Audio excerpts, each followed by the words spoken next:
ओ वैदिकी अमृत ध्यान साधना प्रभात सत्संग में आप सभी साधक साधिकाओं का हार्दिक स्वागत है।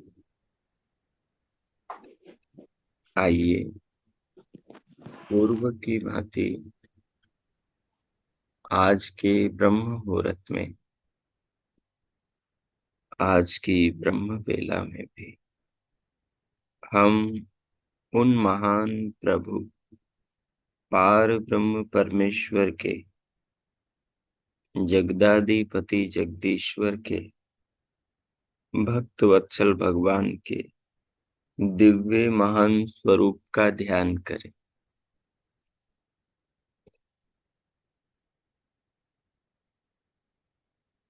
भगवान के कई प्रकार के ध्यान हैं। भगवान के स्वरूप, भगवान के गुण, भगवान के कर्म, भगवान की कृपाएं अनंत है। उन्हीं के हिसाब से प्रभु के ध्यान भी अनंत हो सकते हैं।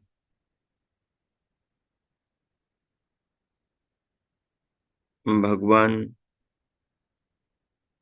एक नहीं अनेक उपकार हम पर कर रहे हैं।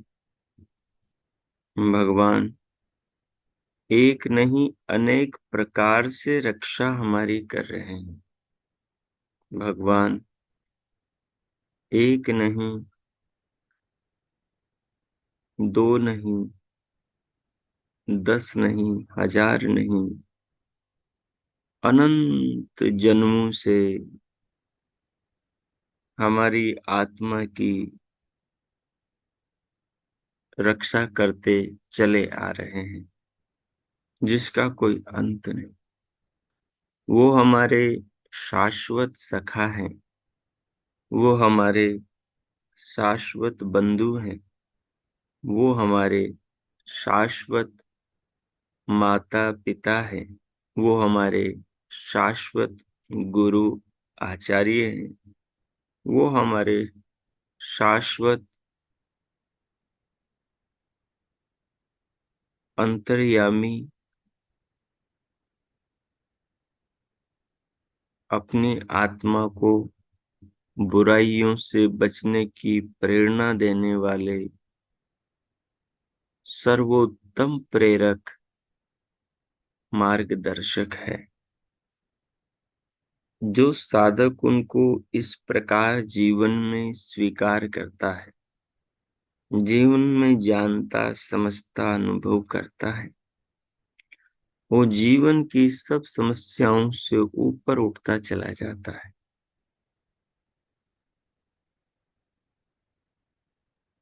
हम भगवान से प्रार्थना करते हैं। प्रार्थना में नाना वस्तुएं, नाना शक्तियां, नाना भविष्य में उपलब्धियां भगवान से मांगा करते हैं। उनमें से कुछ हमारी इच्छाएं पूरी होती है, कुछ पूरी नहीं होती। यद्यपि हर इच्छा को पूरी करने की शक्ति तो परमात्मा ने हमें दे रखी है, हम भगवान की उन शक्तियों का उपयोग करके जो भगवान से मांगते हैं वो जीवन में प्राप्त कर सकते हैं। और भगवान हमें, हम मांगे न मांगे, फिर भी देते चले आ रहे हैं। चाहे कोई मनुष्य, देवता हो या दानव, मानव हो या दानव हो,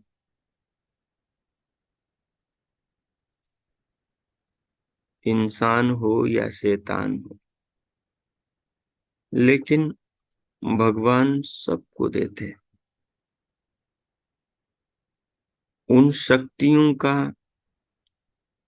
सज्जन सदुपयोग करके महान आत्मा बन जाते हैं, जीवन को सफल कर लेते हैं, अपने उद्देश्य को पा जाते हैं, जन्म मरण से छुटकारा पा लेते हैं।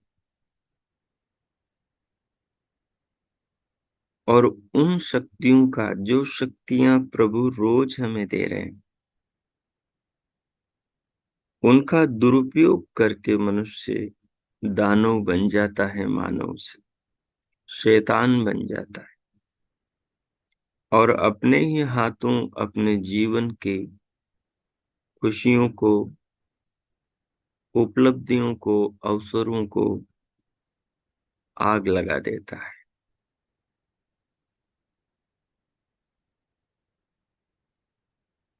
भगवान सबको देते हैं। क्यों देते हैं? क्योंकि वो करुणा सागर है। देना उनका स्वभाव है, इसलिए वो देते ही रहते हैं।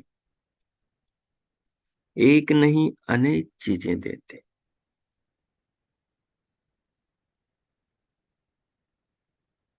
लेकिन जिन्हें मांगना आता है और मांगी हुई चीज को पाना आता है, वही उन चीजों को प्राप्त करके, उन गुणों को प्राप्त करके, उन शक्तियों को प्राप्त करके गुणवान, शक्तिमान, उपलब्धिवान होते हैं, जिन्हें वो आता है। तो हम रोज प्रार्थना करते हैं भगवान से, ध्यान में बैठते हैं तो प्रार्थना करते हैं, सुबह सूर्य दर्शन करते हैं तो प्रार्थना करते हैं, रात में सोते समय भगवान से प्रार्थना करते हैं, जब हम भोजन करने बैठते हैं तो भगवान से प्रार्थना करते हैं, जब हम यात्रा में जा रहे हो तो यान में चढ़ते समय भगवान से प्रार्थना करते हैं, जब हम किसी को आशीर्वाद दे रहे होते हैं तो भगवान से प्रार्थना करते हैं, उसके लिए मंगल कामनाएं करते हैं,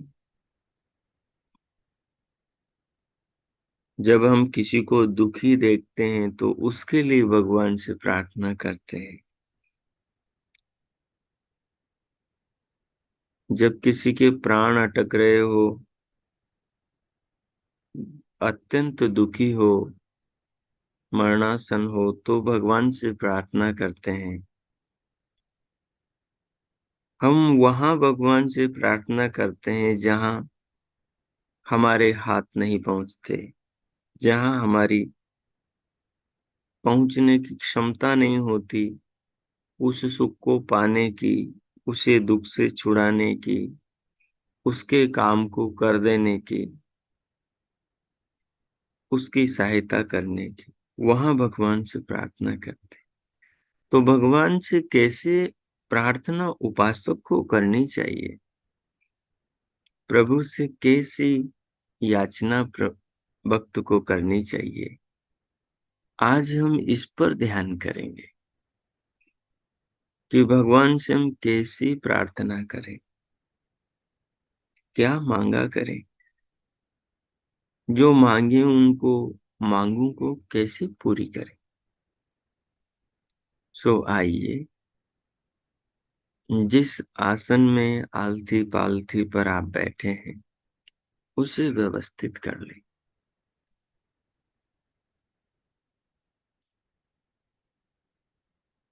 कमर, पीठ, गर्दन को सीधा सहज रखें। दोनों हथेलियों को गोद में रखें। नेत्रों को कोमलता से बंद रखें और पलकों को बिल्कुल सहज रखें। तदुपरांत पूरे सिर का, शरीर का, पाद तल तक की पूरी देह का अनुभव करें।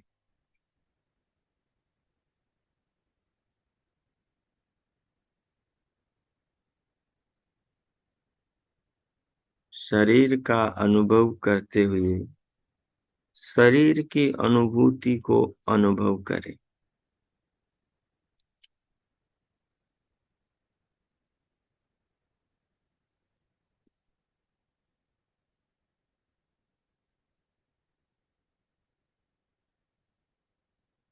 शरीर को अनुभव करते हुए शरीर के बनाने वाले भगवान के प्रति अपने हृदय में भावनाएं जगाएं।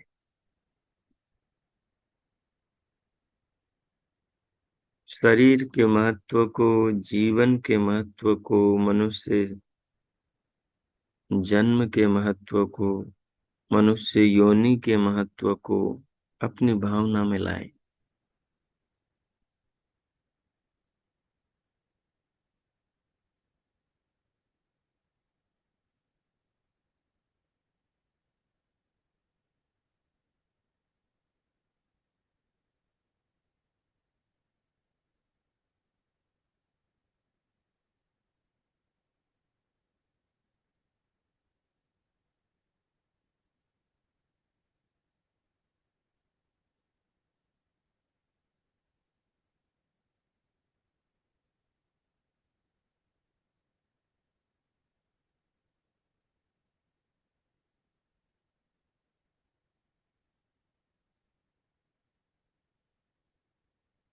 भावनाओं में प्रभु के प्रति, जीवन के प्रति एक आदर का भाव, इसके महत्व की भावना हृदय में अनुभव करते हुए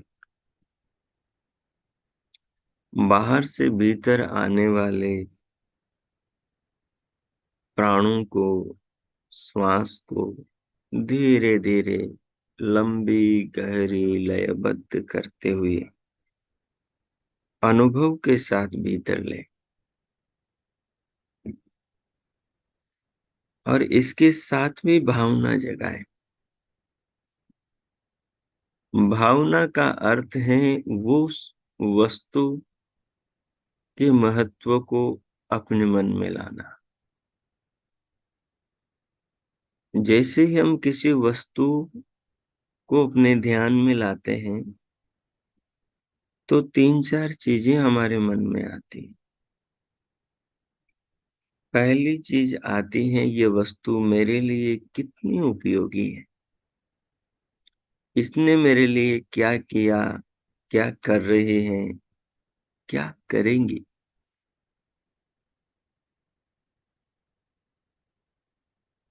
ये जो श्वास है, ये जो प्राण है, ये जो जीवनी शक्ति, जीवन की ज्योत का ईंधन है, प्राण वायु है, इसने मेरे लिए क्या किया, मुझे अब तक जीवन दिया, इसने मेरे लिए क्या किया, मुझे संसार दिखाया,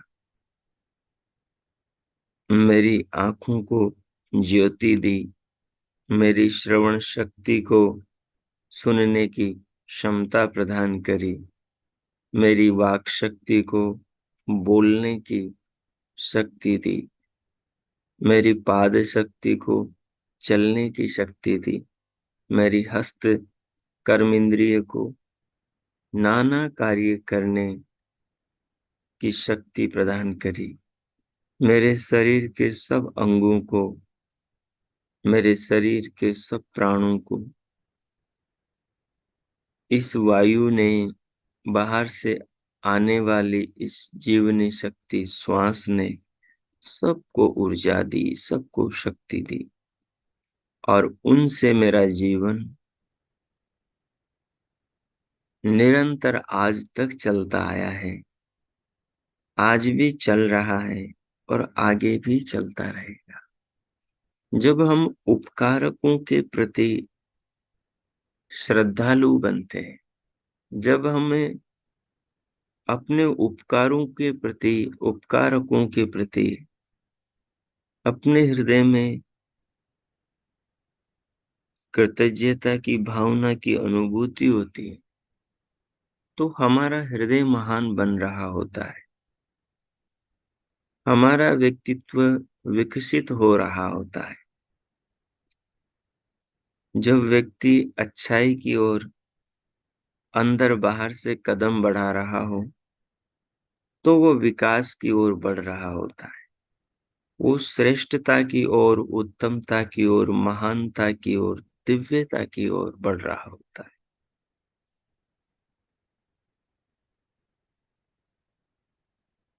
तो इस प्रकार से श्वास के महत्व को, प्राण के महत्व को अपने जीवन में देखते हुए, उस प्राण के प्रति अपने अंदर आस्था, आदर का भाव रखते हुए, अब प्राण तो जड़ है, वो तो किसी के निर्माण की वस्तु है, वो तो किसी के द्वारा निर्मित वस्तु है, जिसको हम प्राण, जो हमारी जीवनी शक्ति है। तो इस प्राण से हमारा इतना उपकार हो रहा है। और भी अपने शरीर में अनेक चीजें हैं जिनसे हमारा अनंत उपकार हो रहा है। क्योंकि हम तो जब ध्यान में बैठते, विचार में बैठते हैं, तभी विचारते हैं कि इस चीज से मुझे इतना सुख मिल रहा है। लेकिन वस्तुतः जब हम विचार नहीं रहे होते हैं, उस चीज का ध्यान नहीं कर रहे होते हैं, तब भी हमें उससे अपार सुख मिल रहा होता है। श्वास है, नेत्र हैं, श्रोत्र हैं, घ्राण है, रसना है, हस्त पाद है, अन्य ज्ञानेंद्रियां, कर्मेंद्रियां हैं। सबसे हमें, शरीर के हमें एक एक अंग से अनेक अनेक सुख मिल रहे होते हैं। ये सारे अंग, ये सारी जड़ शक्तियां पराधीन है। ये किसी की कृपा से बनी है, ये किसी की करुणा से बनी है। इनके पीछे कोई इतना भावनाशील है जो हमें इतना देना चाहता है, जो उसने दे रखा है। वो कितना हमसे प्रेम करता है, उसके प्रेम को हम अपने ऊपर जो उसके उपकार हैं उनसे अनुमान लगा सकते हैं, थोड़ा माप सकते हैं कि कितना प्रेम, परमात्मा कितना प्यार हम बच्चों से करता है। उसको हम काउंटिंग कर सकते हैं, शायद अनंत में जाएगा। हमारी गणनाएं सुनने लगाते लगाते खत्म हो जाएंगी। हम गणना के बाहर चले जाएंगे, गणना ही भूल जाएंगे। क्योंकि लोक व्यवहार में उससे ज्यादा हमने गिना ही नहीं होगा अब तक।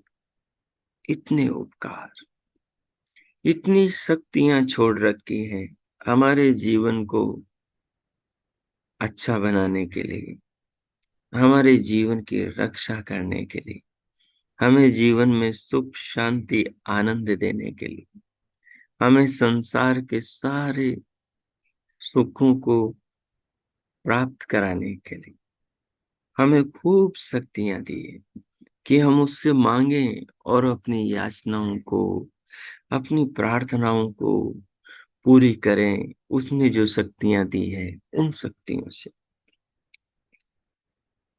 जो चीजें हम उससे मांग नहीं सकते, वो बिना मांगे दिया हुआ है। जब हमारे पास शरीर नहीं होगा, तो हम कैसे उससे शरीर की मांग करेंगे? नहीं कर सकते। तो इसलिए उसने बिना मांगे शरीर दे दिया। हम हर पल नए प्राण को नहीं मांग सकते, भूल जाएंगे कैसे कार्य करेंगे दुनिया के। इसलिए प्राण उसने हमें बिना मांगे दिया। हम रोज रात को नई जीवनी शक्ति, जिससे हम कल दिन भर चल सके, नहीं मांग सकते, भूल जाएंगे। बड़े भुलक्कड़ है मनुष्य। तो भगवान ने, हम थक कर चूर चूर होकर सोए हो, या हमें अचानक निद्रा आ गई हो, हम मांगे न मांगे फिर भी हमारी झोली में दिन भर काम में आने वाली शक्ति की हमें आहुति दे देते हैं। हमारे अंदर जीवनी शक्ति की, हमारे अंग प्रत्यंगों में, हमारी इंद्रियों में, हमारे ज्ञानेंद्रिय, कर्म इंद्रिय, अंतकरण, बहिष्करण में, सिर से पांव तक के सभी स्थूल सूक्ष्म कारण शरीर में, पांचों कोषों में, दसों प्राणों में, सब में उस शक्ति को पूर देते हैं कि कल दिन भर हम उनसे प्रयोग कर सकें, दिन भर उनका प्रयोग करके जीवन को सुखद बना सके। जो चीज हम मांग नहीं सकते, भगवान वो बिना मांगे हमारे लिए करते हैं।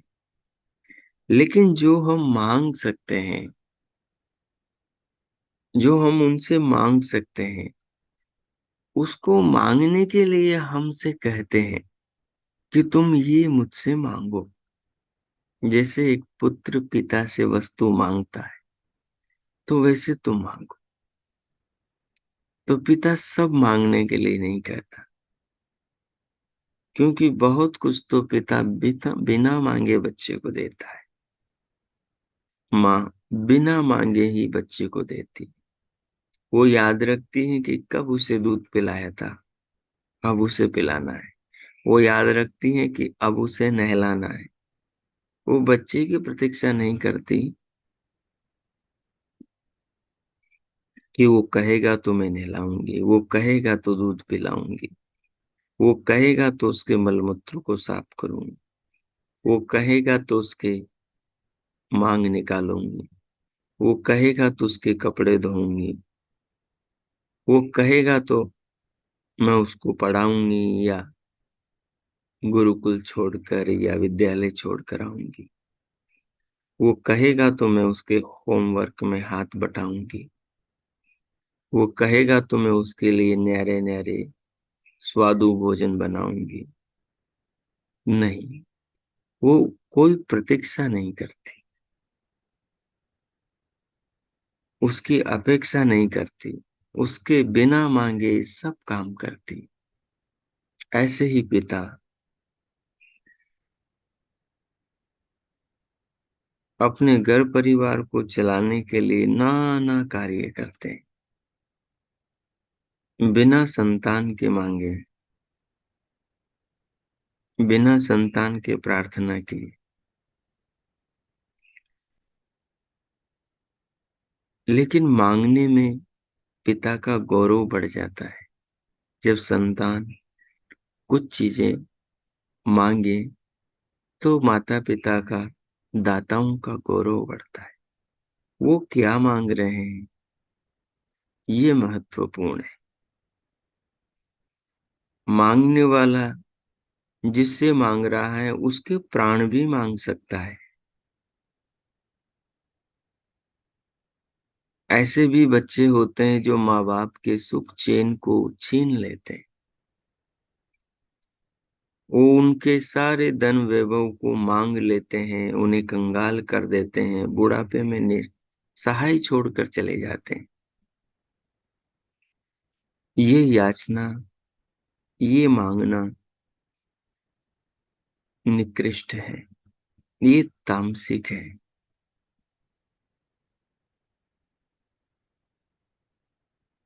कि आप याचक को कंगाल कर, आप जिससे मांग रहे हैं दाता को कंगाल कर दे, ये दाता का ही शोषण है। लेकिन एक मांगना ऐसा हो जिससे मांगा जा रहा है उसका गौरव बढ़ता हो, और मांगने वाले के हृदय में अपार शांति और आनंद की वर्षा होती हो। एक ऐसा मांगना। इस तत्व को हमारे पूर्वजों ने समझा और उन्होंने भगवान से मांगा। उन्होंने वही मांगा, उसी शैली में मांगा जिस शैली में मांगने के लिए प्रभु ने कहा कि तुम मुझसे कैसे मांगा करो। छोटे छोटे बच्चे, अभी गर्भ से बच्चा बाहर आया है, बच्चा बच्ची, वो आशा भरी आंखों से जो उनको खिलाते हैं, जो उनको गोद में लेते हैं, जो उनको आंचल से लगाते हैं, उन्हें देखते हैं। लेकिन अपनी आशाओं को न तो इच्छाओं को समझते हैं, न अभी बोलकर मांगने की क्षमता रखते हैं।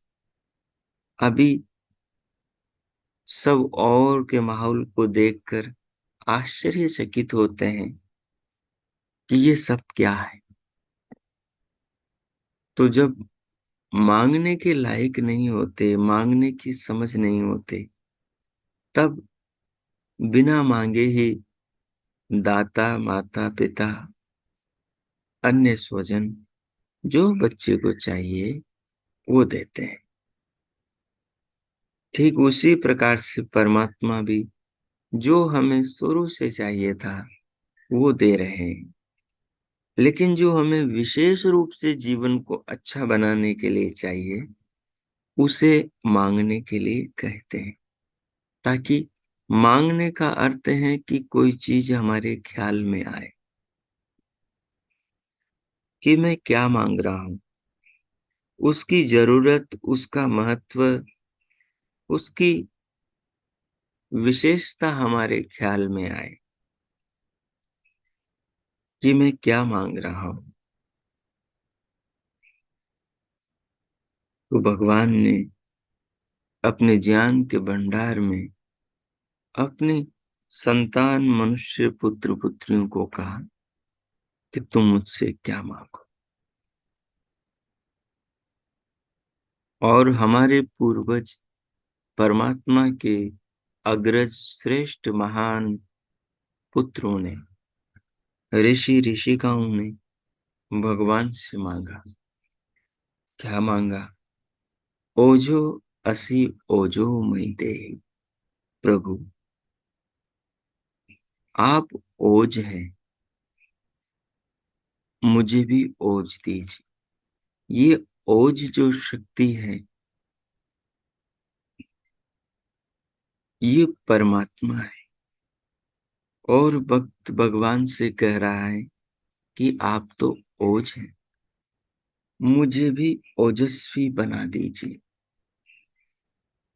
ओजः असी, आप तो ओज हैं, आप तो ओजस्वी हैं, आप तो ओज स्वरूप हैं। तो मुझे भी ओजस्वी बना दीजिए, मुझे भी तेजस्वी बना दीजिए, मुझे भी कांतिमान बना दीजिए। ओजस्वी क्या है? तेजस्वी क्या है? ये कांति क्या है? ओज क्या है? जीवन में जो प्रखरता है, जीवन में जो चमक है, जो संसार को अपनी ओर खींचने की शक्ति है, जो बुराई से न दबने वाली, उससे ऊपर रहने वाली जो शक्ति है, जो अपने प्रकाश से आलोकित है, किसी दूसरे के प्रकाश की प्रतीक्षा नहीं रखती, ऐसी शक्ति ओज शक्ति है। और ओज शक्ति किन में पैदा होती है? जो परमात्मा के पथ पर चलते हैं। परमात्मा के पथ पर चलने से ओज कैसे प्राप्त होता है? परमात्मा के पथ पर चलने से मनुष्य पाप नहीं करता, अपराध नहीं करता, पाप भाव के अराजक विचारों से, व्यवहारों से दूर रहता है, तो उसका चित्त मन अशांत नहीं रहता। वो आत्मा, शरीर, परमात्मा और प्रकृति के स्वरूप को जानता है। इस कारण से वो कहीं राग द्वेष में, विकारों में, मन की अनावश्यक उठने वाली वृत्तियों में नहीं फंसता। इन सब से ऊपर अपने उस ओजस की दिव्यता को धारण करके, प्रखरता को धारण करके, हर चीज के आर पार देखता हुआ, हर अशांति के ऊपर विराजमान रहता हुआ, हर कलह, हर दुख, हर व्यथा, हर संसार के सब भौतिक सुखों के पार एक असीम सुख को अनुभव करता हुआ वो साधक दुनिया को अपनी ओर आकर्षित करता है। वो ओज परमात्मा में है। वही ओज तो सूर्य में चमक रहा है कि पूरी जगती को उजाले से भर रहा है। समस्त प्राणियों को, समस्त जीवों को, समस्त योनियों के सभी जीवात्माओं को, उनके शरीरों को, उनके जीवन को जीवनी शक्ति से भर रहा है। सूर्य में जो दिव्यता है, जो सबको अपनी ओर खींच रही है, वही ओज है परमात्मा का। चंद्रमा में जो शीतलता है, जो सौम्यता है, चंद्रमा तो एक पत्थर का पिंड है, लेकिन उसमें जो दिव्यता है, उस पत्थर के पिंड में जो शीतलता है, वो जो जो रात में चमकता है और सारे जीवलोक को अपनी ओर खींचता है, सबको रात्रि का सुख देता है और सब वनस्पतियों को रस से भर देता है, औषधि वनस्पतियों को। वो ओज है। ये जो जल में जीवनी शक्ति है, ये जो जल का सार है, जो पीने के बाद हमारे सारे शरीर में नवचेतना की धारा बहाता है। प्यासे आदमी को पानी दो तो पीते ही वो शांति का, जीवन का अनुभव करेगा।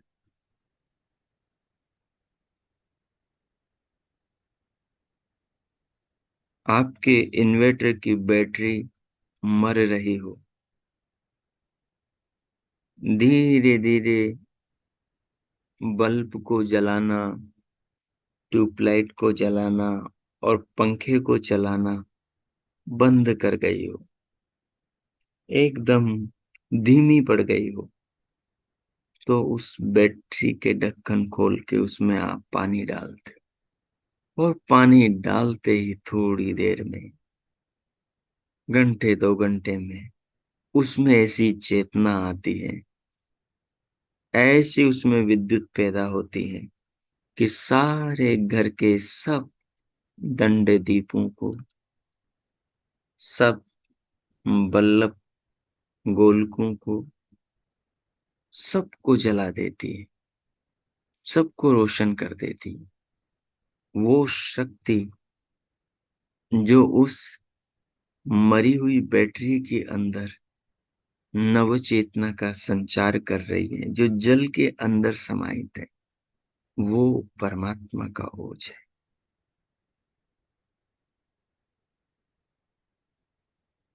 जो अग्नि में दिव्यता है कि मलिन सोने को कुंदन बना देती है, कि चुटकी भर, कि चम्मच भर घृत को भी ऑक्सीजन में, ऑक्सीजन के भंडार में बदल देती। ये जो अग्नि तत्व है, जो मनुष्य के शरीर के अंदर के सारे रोगों को जलाकर भस्म करता रहता है, ये जो जठराग्नि में उसके भोजन को पाक रस बनाता रहता है, पाक रस को रक्त में, रक्त को मांस मज्जा अस्थि मेद में, शुक्र में, रजवीर्य में, और रजवीर्य को ओज में, तेज में, कांति में, प्रज्ञा में, ऋतंबरा में बदल देता है। यही तो प्रभु का ओजस्वीपना है, जो उनकी शक्तियों में काम कर रहा है, जो उनकी संसार की जड़ वस्तुओं में, व्यवस्थाओं में, नियमों में काम कर रहा है। भक्त भगवान से कहता है, प्रभु मुझे भी आप ओजस्वी बना दो, जैसे आप सूर्य से सब संसार का उपकार कर रहे हो, सबका कल्याण कर रहे हो, अच्छे का भी, बुरा का, बुरे का भी। जो आपका धन्यवाद कर रहा है उसके लिए भी भला कर रहे हो, जो आपके लिए बुरा सोच रहा है उसके लिए भी बुरा भला कर रहे हो। ऐसी उदारता मुझे भी दो। जो मुझे गालियां निकाले, मैं उनके लिए भी भला सोचूं।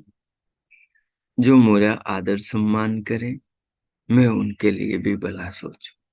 मेरी भलाई की सोच में छोटा और बड़ापन न हो, एक समानता हो।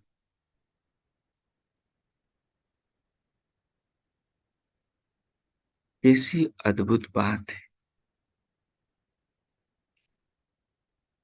इसी भगवान के ओजस्वी स्वरूप को यज्ञ प्रकट करता है, क्योंकि यज्ञ किसी में भेदभाव नहीं करता। जो भी उसको मिलता है वो देने वाले का चापलूस नहीं बनता। वो देने वाले, यज्ञ करने वाले यजमान के घर की दीवारों तक, उसकी नाक, उसके परिवार, उसके घर की सीमाओं में नहीं बनता। वो सीमाहीन होकर सबको जीवन बांटता है। इसलिए यज्ञ को विष्णु कहा जाता है। वो सबके बारे में सोचता है। तो भक्त भगवान से कह रहा है कि प्रभु मुझे भी ओजस्वी बना दो, मुझे भी तेजस्वी बना दो।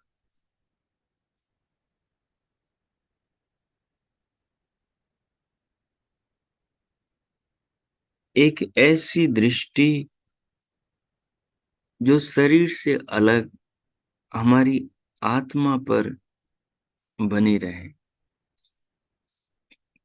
क्योंकि हम वैसे बनते हैं जैसा हम सोचते हैं।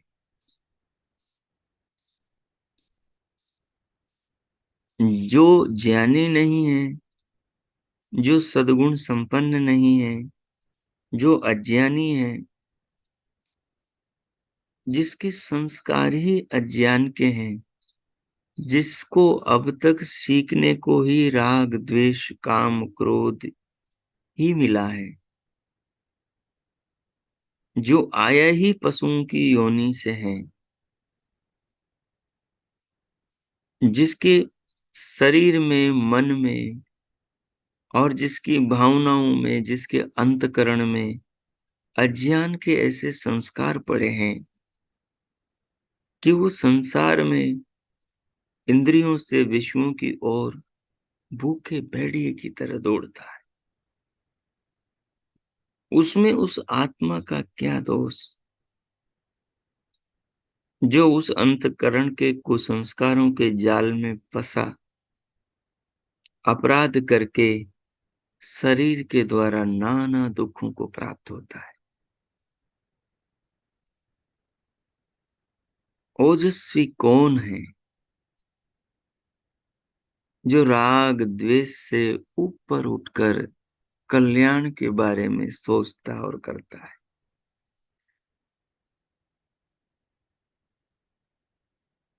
जो चिज्जड़ ग्रंथि को छिन्न भिन्न करके संसार को करुणा की दृष्टि से देखता है, जो अपराधी के भी लिए मंगल की भावना रखता है, उसके भी हित के भाव से ही उसको दंड देता है। दंड में भी प्यार, दंड में ही प्रेम लेकर बैठा होता है। यही तो भाव ओजस्वी बनने का है। आप जितने शांत रहेंगे, आप उतने तेजस्वी बनेंगे, आपकी बुद्धि उतनी प्रखर होगी, आपका हृदय उतना विशाल और शीतल, आपका मन उतना प्रसन्न प्रफुल्लित होगा।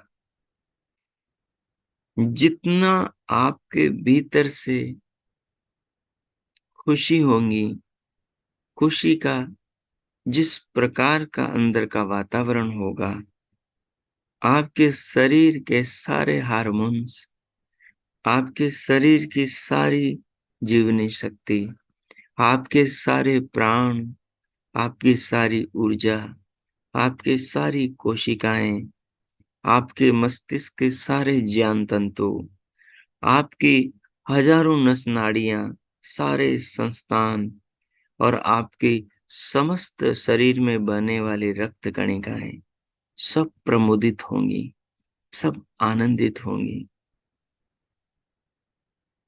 उसमें जो भीतर जो ज्ञान का, शांति का, खुशी का, आनंद का, जो ऊर्जा का एक अनूठा जो दृष्टिकोण, जो एक दिव्य अनुभव होता है, वही ओज है, जो सार है अहिंसा का, जो सार है धर्म का, जो सार है उच्च आचरण का, जो सार है त्याग तपस्या का, जो सार है साधना भक्ति भावना का, जो सार है समाधि समाधान का, वही ओज है। उसे हम प्राप्त करें, उसकी हम प्रार्थना करें।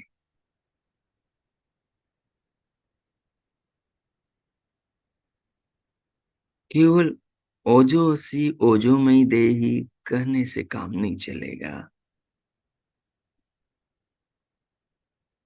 वैसा बनने से काम चलेगा।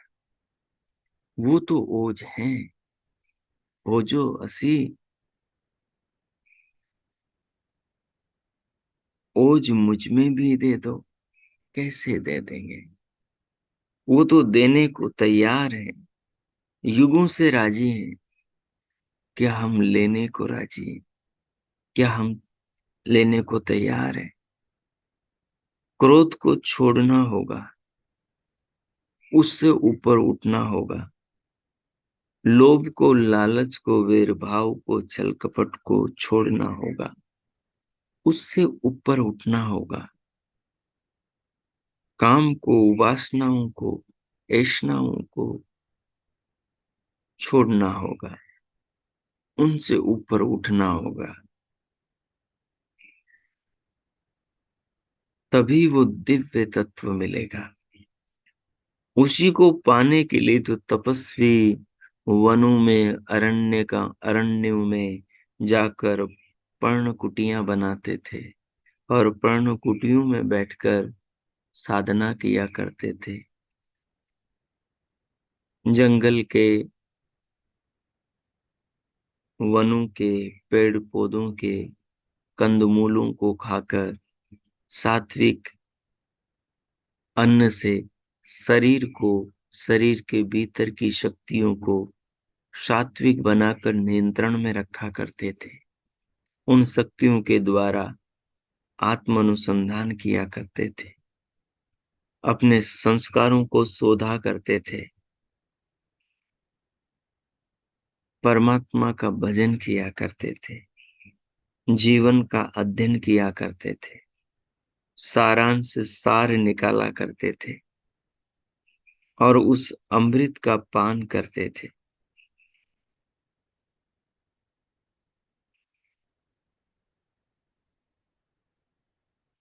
तब जाकर उनको अपने जीवन में ओज की प्राप्ति होती थी। तभी तो तभी तो अपनी पर्ण कुटिया में बैठे हुए एक कपूत पक्षी के शिकारी को, तभी तो अपने राष्ट्र की रक्षा के लिए अपनी अस्थियों को, अपने तन के मांस को,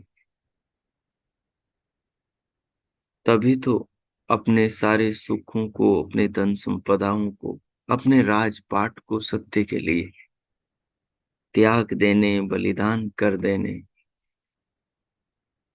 की वो दिव्यता उनमें आती थी।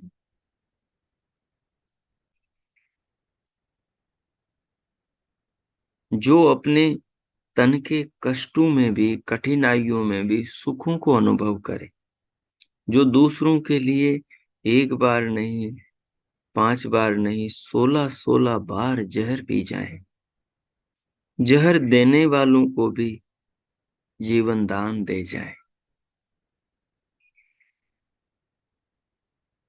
जो अपने देश, मानवता की रक्षा के लिए दर दर भटके, एक एक हृदय तक, एक एक मनुष्य तक, एक एक मन तक जाकर सत्य की नाद फूके।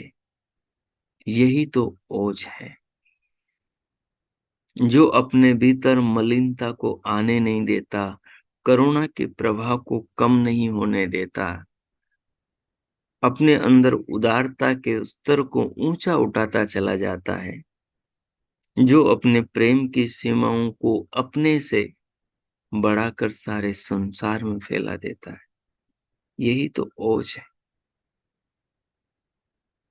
क्या अपनी करुणा की सीमा को सूरज ने बांध रखा है? क्या अपने प्रकाश को सूरज ने एक परिधि में कैद कर रखा है कि जो उसकी स्तुति करेगा उसी को भास्कर वो प्रकाश देगा? क्या मार्तंड केवल अपने लिए तपता है? क्या सोम की वर्षा चंद्रमा अपने लिए करता है, या अपने प्रशंसकों के लिए मात्र करता है, या उन आतिताइयों के लिए भी जो दूसरों का अहित करके अपने ही आत्मा की हत्या किए जा रहे हैं, अपने ही सुखों, अपने ही पुण्य लोकों का विनाश करते चले जा रहे हैं?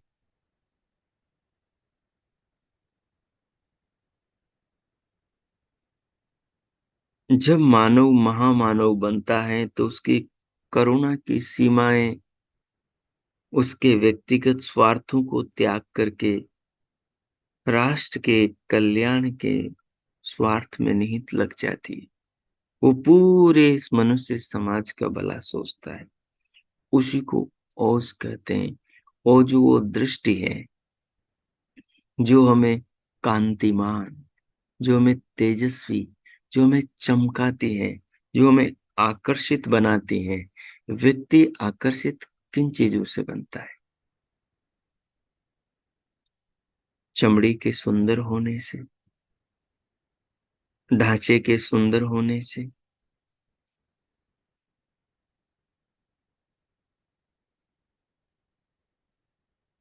वो मौर्य सम्राट चंद्रगुप्त का गुरु तो काला कलूटा सा था,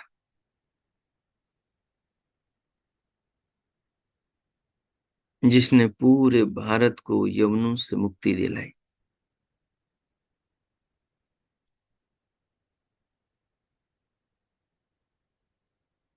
जिसने मदांध नंदों को, उनकी सत्ताओं को, उनके राज्य को पूरी तरह नष्ट किया और पृथ्वी को, शास्त्र और शस्त्रों को उनसे मुक्ति दिलाई।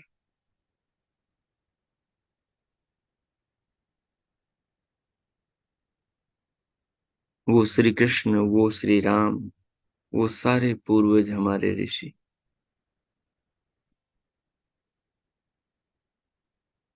इनके जीवन में जो आकर्षण है उसी का नाम ओज है। और वो ओज तभी प्राप्त होता है जब हमारा जीवन यज्ञ बन जाए। तो हम ऐसे ओज की प्रार्थना करें।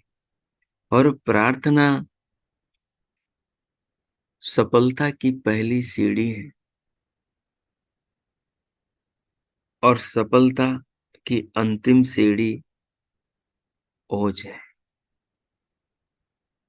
कांति है, वो तेजस्वीपना है जो जीवन में उस ऊंचाई तक ले जाए कि हमारा दृष्टिकोण सूर्य की तरह बन जाए। स्वस्ति पंथा मनुचरेम सूर्या चंद्र मसावे। जैसे सूर्य सबके कल्याण के लिए चल रहा है, अपना रथ हाँक रहा है, जैसे चंद्रमा सबके कल्याण के लिए कलाएं बदलता हुआ संसार के प्राणियों के लिए वनस्पति औषधियों के अंदर शक्ति भर रहा है। जैसे अग्नि देवता और जल देवता और पृथ्वी देवता, ये सारे भौतिक प्राकृतिक पदार्थ, ये सारे जड़ देव समस्त परमात्मा की संतति प्राणियों की रक्षा में लगे हुए हैं। इतनी उदारता मानव में आए, इतना ऊंचा मानव अपनी आत्मा को उठाए, इतना ऊंचा अपने मन को, अपने हृदय को, अपनी भावनाओं को उठाए, इतना ऊंचा अपने व्यक्तित्व को ले जाए कि कोई राग, कोई द्वेष, कोई काम, कोई क्रोध, कोई गाली, कोई गलौज, कोई ईर्ष्या, कोई द्वेष उसको छू भी ना सके। सबके बीच में होता हुआ वो अस्पृश्य हो जाए, सबके बीच में रहता हुआ सबसे अछूता हो जाए, संसार के सारे विकारों के बीच में जीता हुआ सबसे निर्लिप्त हो जाए, जल में कमल की भांति खिलता रहे, कीचड़ में कीचड़ से अलिप्त होकर चमकता रहे। हीरे की, मणि की आभा, उसका उजाला कीचड़ में दम नहीं तोड़ देता, वहां भी ज्यों का त्यों चमकता रहता है।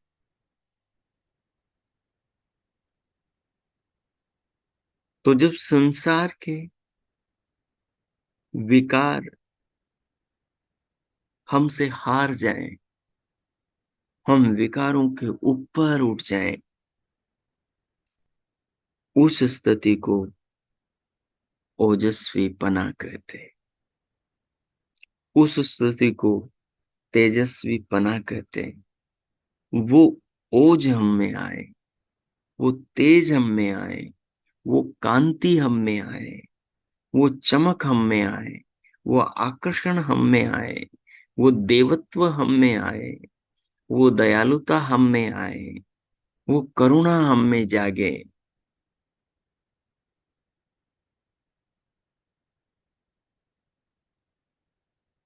कि संसार हमारे लिए, यह संसार के लिए हम अजात शत्रु बन जाए, शत्रुओं के भी मित्र बन जाए। इससे ऊंची उपलब्धि क्या हो सकती है? इस ऊंची उपलब्धि को पाने के लिए ये प्रार्थना करना है। लेकिन प्रार्थना से काम न चलेगा। इस प्रार्थना के सार को, इस ओजस्विता को पाने के लिए तो पुरुषार्थ करना होगा। अपने मनोविकारों को दलना होगा, उन पर विजय प्राप्त करना होगा, राक्षसों का विनाश करना होगा, शत्रुओं का, दैत्यों का, जो अपने ही घर में, अपने ही मन में, अपने ही अंतकरण में बैठकर अपनी ही दुनिया को उजाड़ रहे हैं, अपने ही सुख, शांति और कल्याण के अवसरों को नष्ट कर रहे हैं। उन दैत्यों का, उन कुविचारों का, उन बुरे संस्कारों का हमें नाश करना होगा। तब जाकर हम ओजस्वी बन पाएंगे, तब जाकर हम तेजस्वी बन पाएंगे। जो ओजस्वी बने हैं, जो तेजस्वी बने हैं, उन्होंने प्रभु के गुणों को अपने में सजोया है। उन्होंने प्रभु के गुणों को अपने में धारण किया है, और प्रभु ने अपने गुणों को आत्मसात करने के लिए वेद में अनेक उपदेश दिए हैं कि तुम बुराई को छोड़ो और अच्छाई की ओर बढ़ो, कि तुम सबके लिए सूर्य चंद्रमा की तरह कल्याणकारी बन जाओ, स्वस्ति के पथ पर चलो, कि तुम दानी बनो, दाता बनो,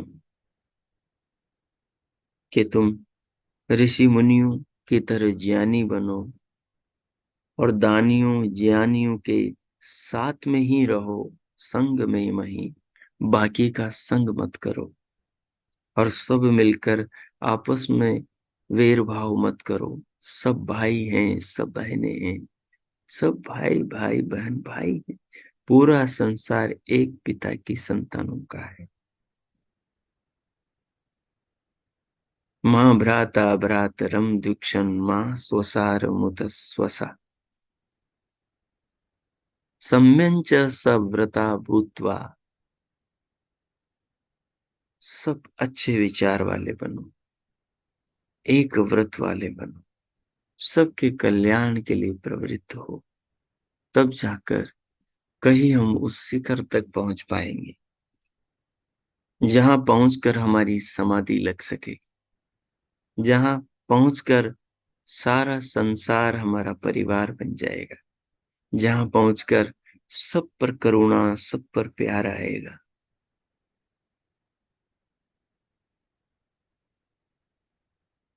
तो इस ओजस्वी तत्व को हम कैसे प्राप्त करें, इसकी ये साधना है। सो आपने सुना और समझा।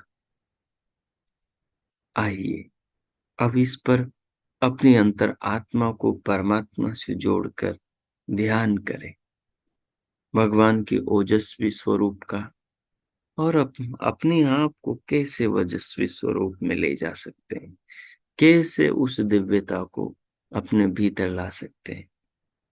इस पर जो हमने चिंतन किया, अब इस पर आप ध्यान करेंगे। मैं मौन होता हूं अगले 10 मिनट तक। आप इसे पर ध्यानमय चिंतन करें। आसन को अनुभव करेंगे, प्राणों को अनुभव करेंगे, उनको लेंगे, छोड़ेंगे, रोकेंगे। दिव्य नाच सुने, दिव्य प्रकाश देखें, प्रभु के निज नाम का मानस जप करें, और साथ में ये चिंतन जोड़कर करते जाए। जो सुना, जैसी आपकी स्थिति बन रही है उसके अनुरूप आगे आप ध्यान में प्रवेश कर जाएं, और स्वयं से ओजस्वी बनने की इस प्रार्थना को करें कि प्रभु आप ओज हैं, मुझे भी ओजवान कर दीजिए। ओजो असी ओजो मई दे ओ किच।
हो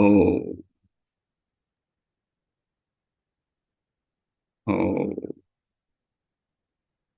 इस प्रकार प्रभु के ओज स्वरूप को विचारते हुए और ओजस्वी भगवान से अपने लिए भी ओज की प्रार्थना करते हुए हे प्रभु, आप ओजस स्वरूप हो, मुझे भी ओजस्वी बना दो। ऐसी प्रार्थना करते हुए जो आपने अनुभव किया, जो चिंतन किया, जो अपने आप को ओजस्वी बनाने के लिए जिन साधनों का, जिस तपस्या का जीवन में पालन करना जरूरी है, उसको कैसे करेंगे, कब करेंगे, उसके लिए कितना सामर्थ्य चाहिए, वो सामर्थ्य कहाँ से प्राप्त करेंगे, जो भी आपने सोचा समझा विचारा, उस सब भाव को आत्मसात कर लें। हृदय में रखते हुए भगवान का धन्यवाद करें। प्रार्थना को अपने हृदय में रखें, उसे अपने संकल्प की अग्नि बनाएं।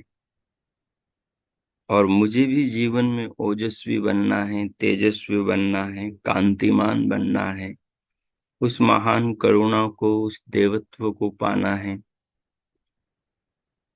जिसमें सब संसार के प्रति, सब प्राणियों के प्रति, शत्रुओं के प्रति भी अंदर से शत्रुता का नाश हो जाता है।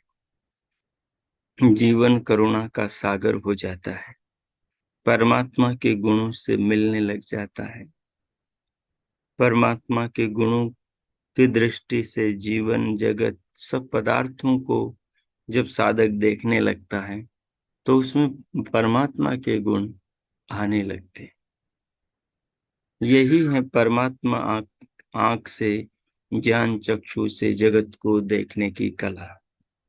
इसी कला को हमारे पूर्वज ऋषि मुनियों ने जिया। उसी तत्व को महर्षि मनु ने अपनी मनुस्मृति में कहा कि पितृदेव मनुष्याणाम वेद चक्षु सनातनम। हमारे सभी पितृदेव महापुरुषों का जो चक्षु ज्ञान का जो ऐनक रहा, जिसके द्वारा उन्होंने जीवन को देखकर जिया, वो वेद रहा। तो ये वेद वाक्य है, ओजो वसी ओजो मई देहि। आओ हम ओज को पाने के लिए ओज की प्रार्थना करते हुए ओजस्वी बने। इस पावन भाव को हृदय में रखते हुए, प्रभु के प्रति अगाध श्रद्धा और धन्यवाद का भाव रखते हुए और ओजस्वी बनने के संकल्प को अपने हृदय में जगाते हुए अब हम शांति पाठ करेंगे। ओम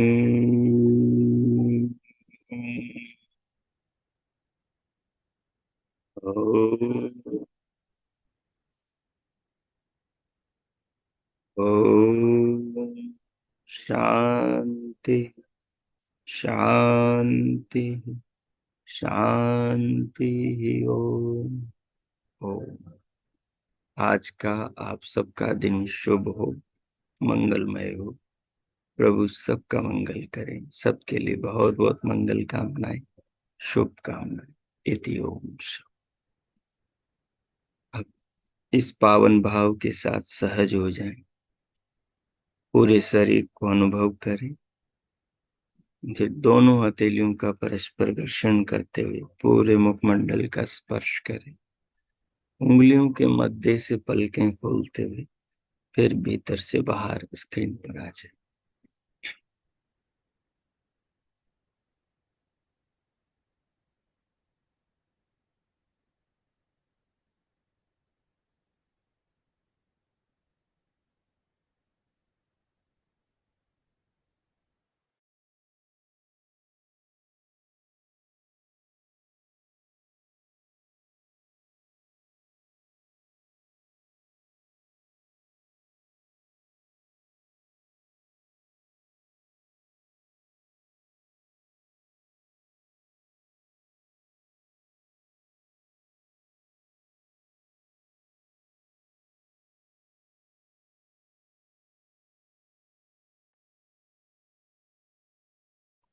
हो, इस प्रकार भीतर से बाहर आ जाएं। और अब आप में किन्हीं को कुछ पूछना हो तो पूछ सकते हैं। उनका स्वागत है। ओ